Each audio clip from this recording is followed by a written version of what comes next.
What if the very woman who stepped into Diana's shadow had been plotting to erase her memory forever? Whispers in the palace corridors speak of a hidden plan, a scheme so ruthless it threatened to dismantle Diana's legacy itself. William's discovery was not just a betrayal of history, but a betrayal of his mother's soul. And when he uncovered it, his reaction shook the very walls of the monarchy. At first, the signs were faint, easily dismissed as coincidence. Diana's portrait, once displayed proudly in certain royal halls, was suddenly relocated to less visible corridors. A commemorative speech that should have mentioned her by name only alluded vaguely to past efforts. Even at charity events born of her tireless work, the emphasis seemed to shift not toward the late Princess of Wales, but toward those now in power. William noticed, but in the swirl of royal duties, he told himself not to overthink. After all, who could dare attempt to erase the people's princess? But behind closed doors, something far more sinister was unfolding. Conversations whispered among Camilla's closest confidants spoke of reshaping the monarchy's narrative. It wasn't enough, they said, to reign as queen consort.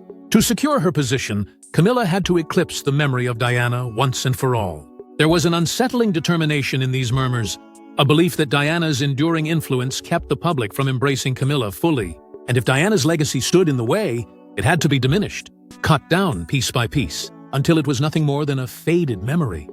The idea was chilling. To rewrite not just public perception, but history itself. There were suggestions to quietly alter records, to minimize Diana's presence in official accounts of the monarchy's journey. Ceremonies that once included mentions of her were restructured. New commemorative projects conveniently left her name absent, as if the woman who had captivated the world's heart never existed. The strategy was not loud or blatant. It was deliberate, quiet, and precise, designed to work so gradually that few would even notice until the damage was already irreversible. For William, the realization dawned slowly but heavily. Each small omission gnawed at him. Each event that neglected to honor his mother fueled a growing unease in his heart.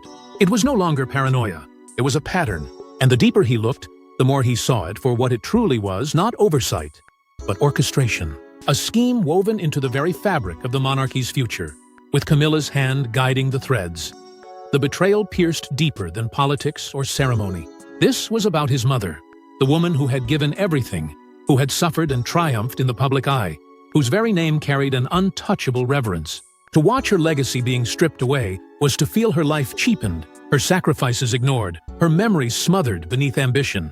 William's heart carried not only grief but fury, for he could sense what was coming. A direct collision between loyalty to the crown and devotion to his mother's memory.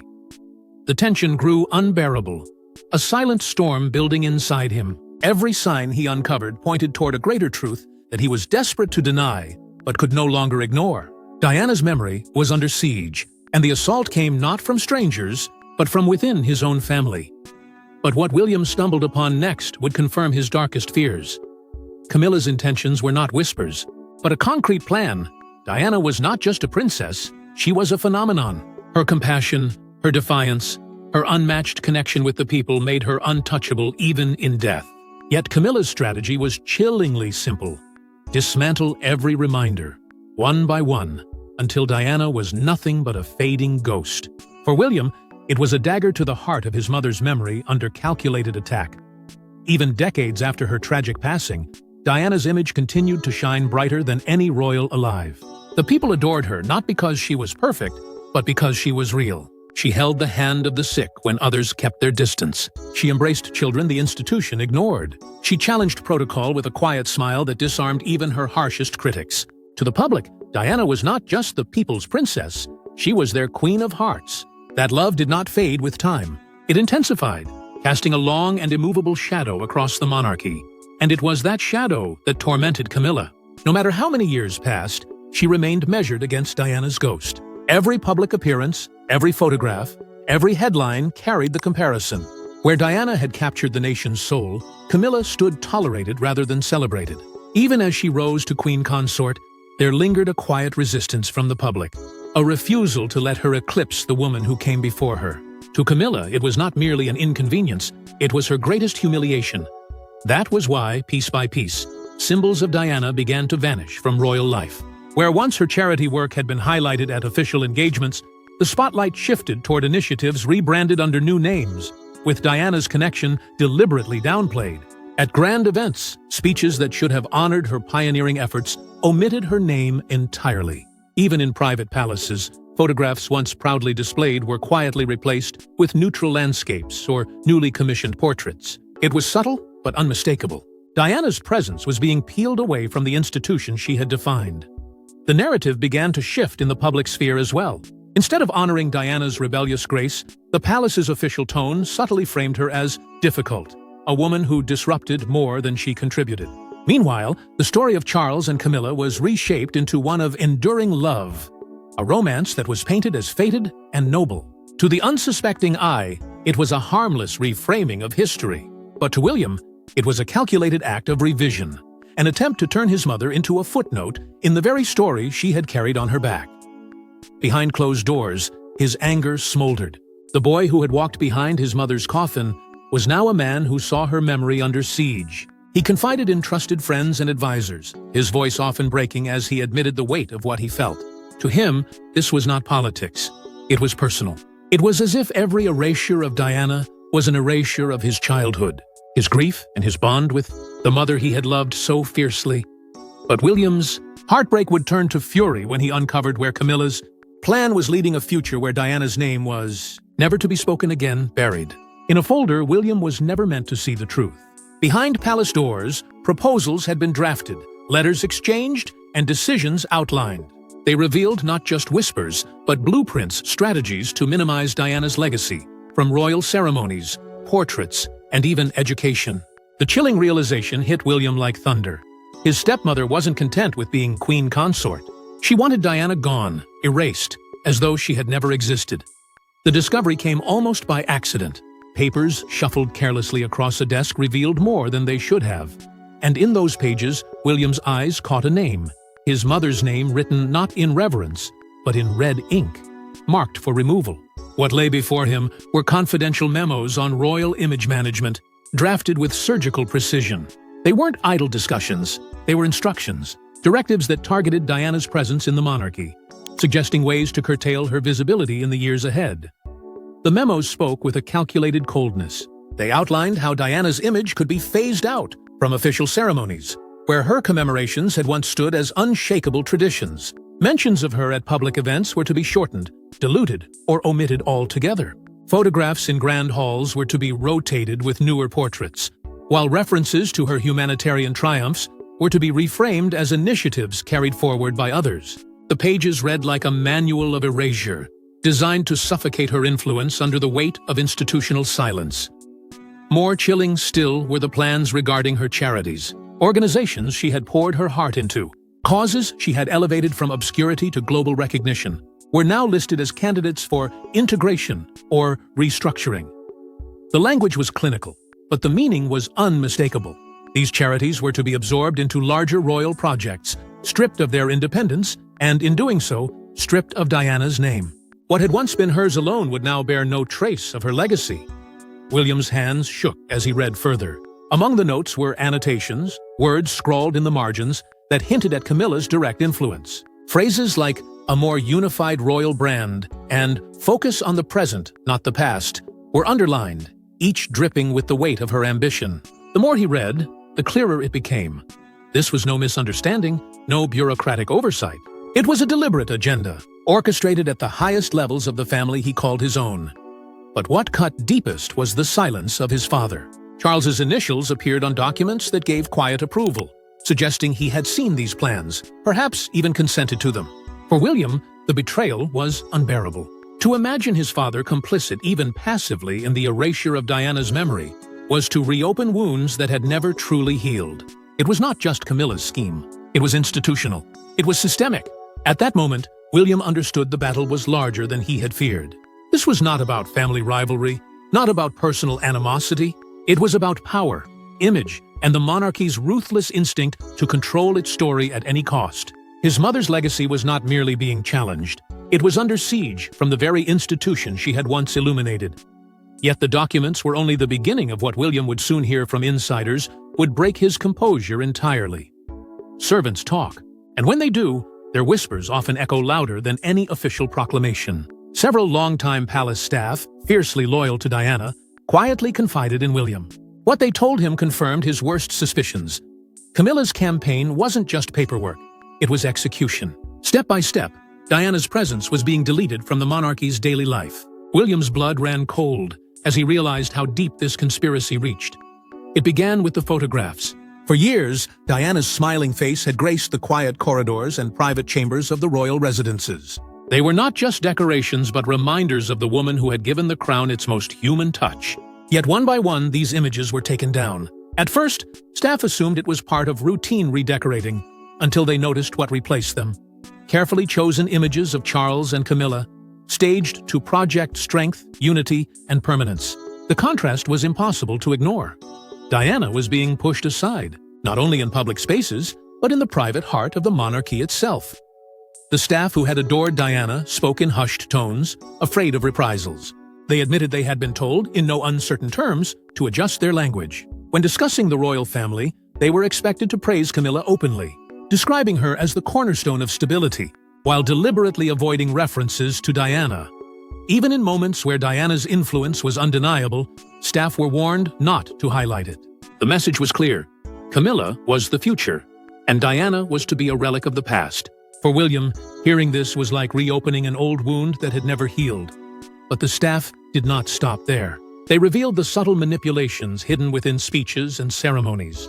Phrases that had once honored Diana's humanitarian breakthroughs were quietly altered. Where her name might have once been celebrated, it was replaced by vague acknowledgments of long-standing royal contributions. Traditions that carried her memory were stripped back, rebranded, or cancelled altogether. To the public, these changes seemed insignificant, barely noticeable. But to those within the palace walls, they were deliberate strokes in a larger plan to scrub her memory clean. William listened in silence, torn between disbelief and searing rage. These were not accidents. These were not oversights. They were deliberate, carefully orchestrated acts designed to chip away at his mother's legacy. To hear her life's work dismissed as inconvenient left him shaking. To him, Diana was more than his mother. She was the embodiment of everything noble, compassionate, and human in the monarchy. To imagine her memory reduced to a burden on the crown was unbearable. The emotional toll was devastating. William found himself haunted by the knowledge that even within the walls where his mother had once lived and breathed, she was now being erased. It was as though every whisper of her name was being suffocated under the weight of an agenda that sought to elevate another at her expense. For William, it was no longer a matter of suspicion. It was a fact. The conspiracy had spread too far, too deep, for it to be ignored any longer. Still, nothing could prepare William for the moment he confronted the mastermind herself. The doors shut, the silence thick. William faced Camilla not as a stepson, but as a son defending his mother's honor. His voice shook, his anger seared, his eyes flooded with grief. He demanded answers. Why destroy Diana? Why wage war against a woman long gone? Camilla's response was chilling, not of denial, but of justification, an icy confession that left William trembling with rage and sorrow. This was no misunderstanding. This was war. The confrontation erupted like a storm, long held back.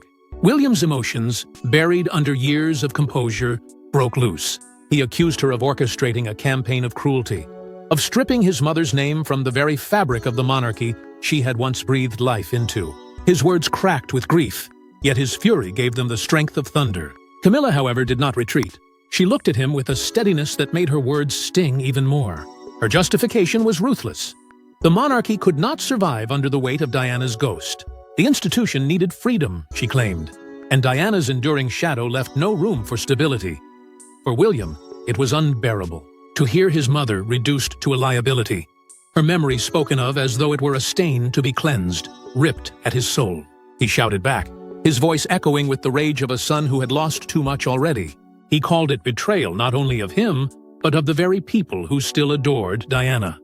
Every justification Camilla gave sounded to him like cruelty wrapped in reason, ambition dressed as duty. The shouting grew louder, the space between them charged with the weight of their collision. William's tears betrayed the depth of his pain, his body trembling under the force of his grief. Camilla, though, remained unyielding, her stance as hard as stone. She did not deny the plan, nor did she beg for forgiveness. She defended it, calling it necessary for survival. A harsh step toward cementing a monarchy that no longer lived under Diana's shadow. Her words were cold, but her conviction was terrifying. She had no intention of stopping. The clash ended not in resolution, but in devastation. William, broken by what he had heard, realized that the woman before him would never relent. The truth was clear. She was unrepentant, determined to see her plan through regardless of the anguish it caused. His tears fell not just for his mother, but for the monarchy itself, which now stood divided between the heart of the people and the cold hand of ambition. With a final trembling vow to protect Diana's legacy at all costs, William walked out, leaving the weight of his fury trailing behind him like fire. But outside those walls, the battle was only beginning, for William was ready to fight publicly. When William broke down before cameras, the world froze. He wasn't the polished royal heir that day. He was a son, broken, pleading, furious. Through tears, he vowed never to let his mother's legacy be destroyed, never to let Diana's memory vanish. The nation wept with him, and for the first time, the monarchy trembled under the weight of truth. The speech had not been carefully rehearsed, nor polished by advisors. It erupted from the rawest part of William's heart. Standing before the nation, his voice cracked as he described the torment of watching his mother's legacy threatened by those within his own family. No longer hidden behind palace walls, he laid bare the truth. He spoke of Diana's compassion, her relentless fight for the vulnerable, and the eternal bond she had with the people. Each word was both a confession and a battle cry, drenched in grief, yet strengthened by defiance. Tears streamed down his face as he promised never to allow her work to be dismantled. He vowed that every charity she had built, every cause she had championed, would remain untouched and protected under his watch. Diana's voice, he declared, would continue to echo through him. This was not about politics. He insisted it was about justice, about protecting the legacy of a mother who had given everything. The sight of William breaking before the cameras, showing not the heir to the throne, but a grieving son, struck the public with a force no speechwriter could ever have engineered. The response was immediate and explosive. Crowds gathered in Diana's honor, chanting her name with renewed passion.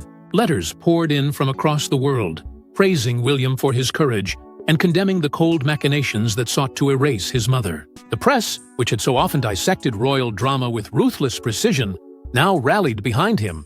Headlines declared him the true heir to Diana's spirit, the living embodiment of her defiance against cruelty and control. Overnight, the people had chosen their side. Camilla, however, became the focus of blistering outrage. Her name filled newspapers not with reverence, but with scorn. She was cast as the architect of betrayal, the woman determined to silence Diana's memory in order to secure her crown. Talk shows and editorials tore apart her image, and even those who had once tolerated her began to recoil. The contrast was stark.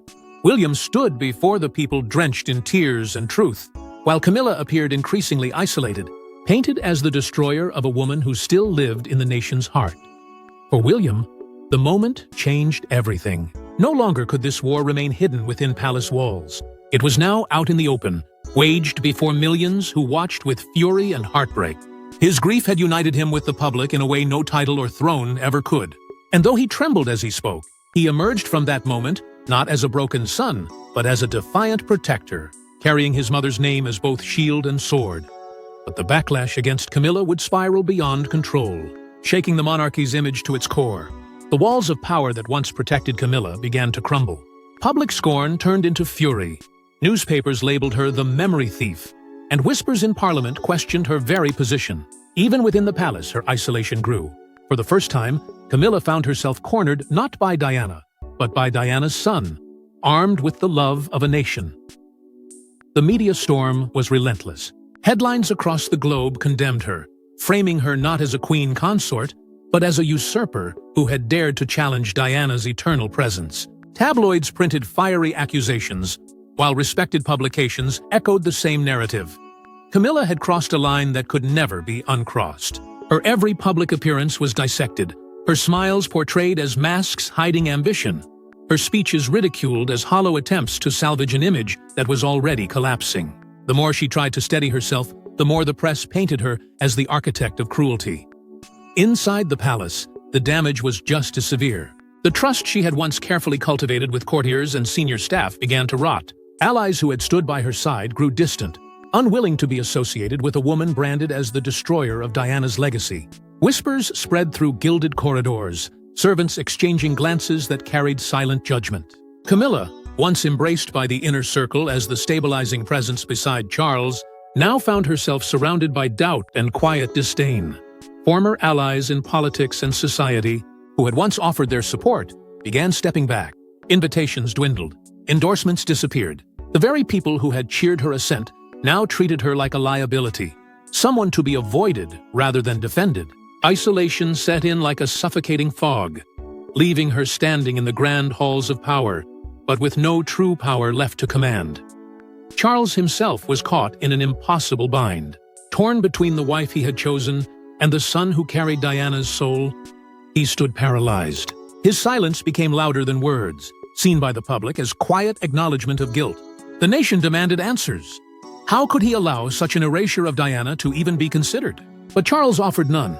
His hesitation was interpreted as complicity by some, cowardice by others, and with every day that passed, his indecision left Camilla further exposed, standing alone under a storm she could no longer control. The sense of inevitability was palpable. Commentators spoke of her downfall not as speculation, but as certainty. Even within royal ranks, the belief took root. Her reign, once secured, was now tarnished beyond repair. Camilla's dream of legitimacy was turning into a nightmare of rejection.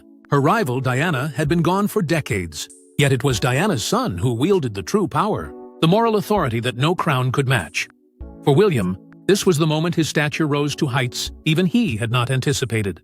The people saw him as Diana's defender, a son who had dared to weep openly, to fight publicly, to put truth before tradition. His tears had become the nation's tears, his anger their anger, his vow their vow. Where Camilla was cast into isolation, William stood lifted by millions, embodying the spirit of the woman whose memory refused to be extinguished. But behind the shadows, another force was moving, one that would ensure Diana's name lived on forever. What Camilla sought to destroy only grew stronger. William launched a revival of Diana's legacy, from charities to memorials, reigniting the flame his mother left behind. Crowds gathered, voices rose, and Diana's name echoed louder than ever. Camilla's plan had failed. Her attempt to bury a memory had given it eternal life. The people chose their Queen of Hearts once again. William threw himself into his mother's work with a determination that stunned both the palace and the public. The charities Diana had once poured her heart into were not just preserved, they were reborn under his watch. Funding surged, initiatives expanded, and global attention returned to the causes she had championed: AIDS awareness, homelessness, and children's health. What had once been under threat was suddenly thriving, stronger than it had ever been. William made sure that every success bore her name, every triumph carried her spirit. He went further still. New initiatives were launched in her honor, ensuring that Diana's impact stretched beyond what she had achieved in her lifetime. From youth outreach programs to international humanitarian projects, William made certain that his mother's mission lived on not as a relic of the past, but as a force for the future. It was not just preservation, it was expansion. The more he built, the more the world remembered her not as a figure of history, but as a living influence shaping the present. Public events dedicated to Diana became moments of national unity. Crowds flooded the streets during memorial gatherings, holding candles, chanting her name, and carrying photographs of the princess they still adored. William stood among them, often tearful, always resolute, speaking of her not as an icon lost to time, but as a mother whose presence still guided him. The people responded with thunderous applause, reaffirming that Diana belonged not to the past, but to eternity.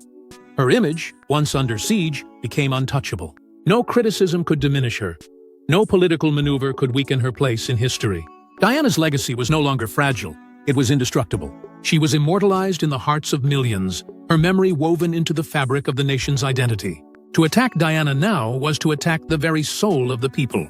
The attempt to erase her had instead sanctified her, making her presence more powerful than ever before.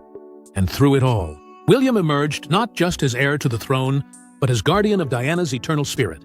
He carried her name like a banner, a symbol of defiance against cruelty, ambition, and betrayal. To the public, he was not simply Diana's son.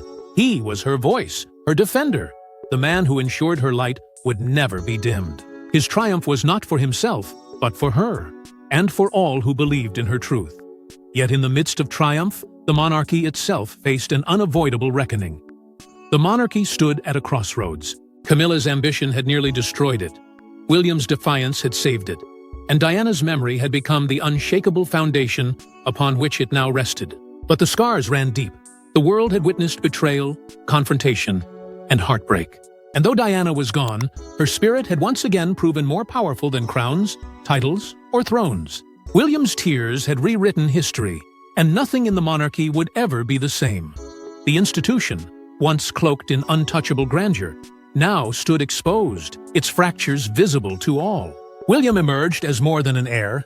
He became the guardian of Diana's spirit, the protector of a legacy that the people refused to let die. Camilla's image, forever stained, could never recover from the shadow of her failed scheme. For the first time, the public's voice proved stronger than the crown itself, shaping history with passion rather than protocol.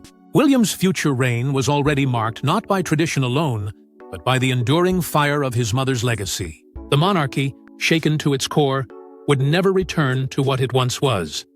And so, Diana's story lives not through silence, but through the voice of her son, echoing through history. Thanks for watching. Don't forget to like and subscribe, and we will see you in the next one.